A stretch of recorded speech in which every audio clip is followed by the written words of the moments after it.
Hi all, we are at the European Aniridia Conference 2024 here in Sweden, Stockholm, for 3 days of work about the evolution of medicine, science, research on Aniridia. In this moment we are together with James Lauderdale, who is professor in neuroscience at the University of Georgia, USA. Thank you for being with us. Well, thank you very much for asking. So, Professor, we want to talk with you about your presentation in the main stage on the impacts that Aniridia and PAX6 could have on the brain. So what does it mean, impacts in this kind of research, and how they are, so negative, positive, so what kind of impacts Aniridia and PAX6 could have on the brain, on our brain?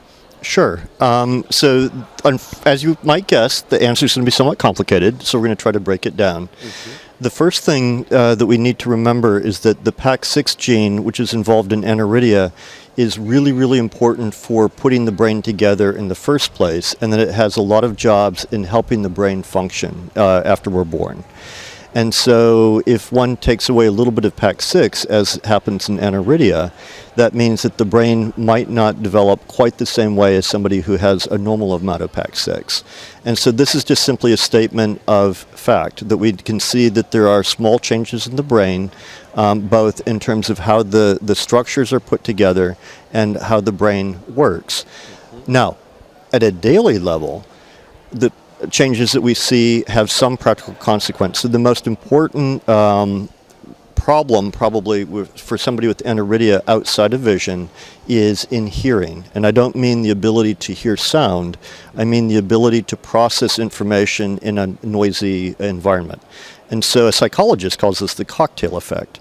And so if we're talking in a party, we tune in to the person that we're talking to and tune out all of the other information that's going around us.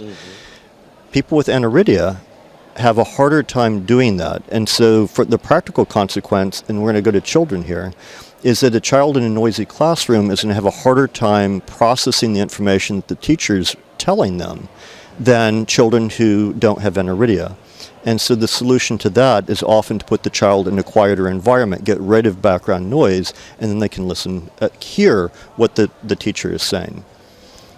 So this is interesting because maybe it could depend also on the training on yourself about the senses, so the compensation between the hearing and also obviously the sight. And when you talk about the connection between PAX6 and this opportunity to hear more, it's just on the PAX6 or it's just also about something about the practitioner, so the training on yourself and on your senses? So what I think you're asking me is, can you learn to do better? And the answer is yes. Like any sense, right? You can. The more that we use it, the more we practice, the brain begins to develop other ways of handling that information. So, under this point of view, what could be the most important impacts that the PAX6 and Aniridia could have on our brain, and how to manage them or to treat them if necessary? Okay, fair question. So there are a couple of things. So I'm going to stay with hearing for a second because that's the easiest to think about. If a person with aniridia is having problems hearing information, not hearing the sound, but actually processing the information, then one can take steps to, as I said, move it to a quieter spot. And there are other strategies that people can use to help help process sound in a noisy environment or a different environment. Now we're going to turn to smell for a second. So the other change that often happens in people with aniridia is a change in the way that they can smell foods or scents, like from flowers and things like that. And this kind of change is positive or negative? Is good or not? Just to understand.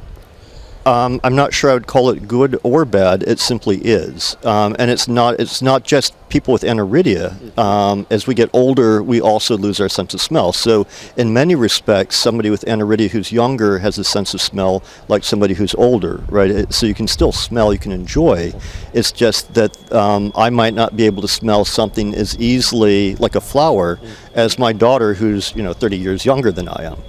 And looking to the future, what do you think that could be the next step of this kind of research, or the next result that you expect about this connection between Aniridia PAC6 and brain? So, excellent question. And I think we are now standing at the beginning of a very exciting time of scientific discovery that can help not only people with aniridia, but also many other problems that we often relate with aging population. And I don't mean to equate aniridia with aging. It's just that we all get older as as a function of being alive. One of the things that is starting to emerge in my lab and other labs is the ability to find drugs or pharmaceuticals that can help restore some of the function of cells that are not working quite as well as they had been. And so what we do is we look for processes that are controlled by the PAC6 gene, and then we find pathways that we can use drugs for to help make them work a little bit better, or if we need to slow them down so that they behave more like somebody who has a cell that has the normal amount of PAC6 in it. So, for example, under this point of view, the RNA messages could be useful in the new kind of drugs to treat this kind of problem. According to you, could be this a way to manage these problems? Another great question. Remember, these are really early days, right? So these are aspirational. We're looking for finding things that can help people, and it's going to take a while.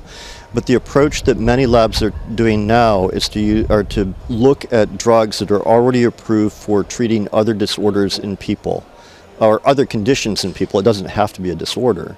For example, there are drugs that are normally used to control depression that can also maybe be reused and to help control other cells that have nothing to do with depression, but everything to do with PAC6.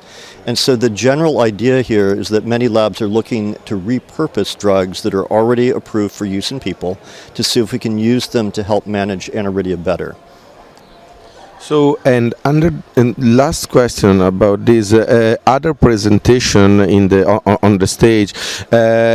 Talked about the impacts that aniridia could have on the mood, on the feelings of people with aniridia, like, I don't know, sometimes depression or something like that.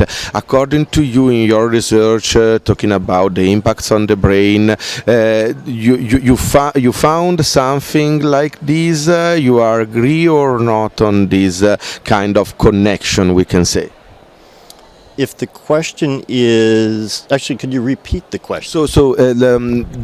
During today, in the presentations we listened, there are some researchers that said, like, if I have aniridia, sometimes I feel sad, or it's easier to feel sad on myself, or to get depressed, or something like that. And when you analyze the connection between Aniridia PAC6 and the activity of the brain, you found something like that also in the patient you analyze, or not? You're well outside of my area of expertise right at the moment. Feeling depressed or anxious isn't just with people with aniridia, and so many of the same strategies, as far as I understand, and remember, I'm speaking not as an expert here, but many of the strategies that are used to control anxiety and depression in people who have normal levels of PAC6 are also being used to help people with aniridia.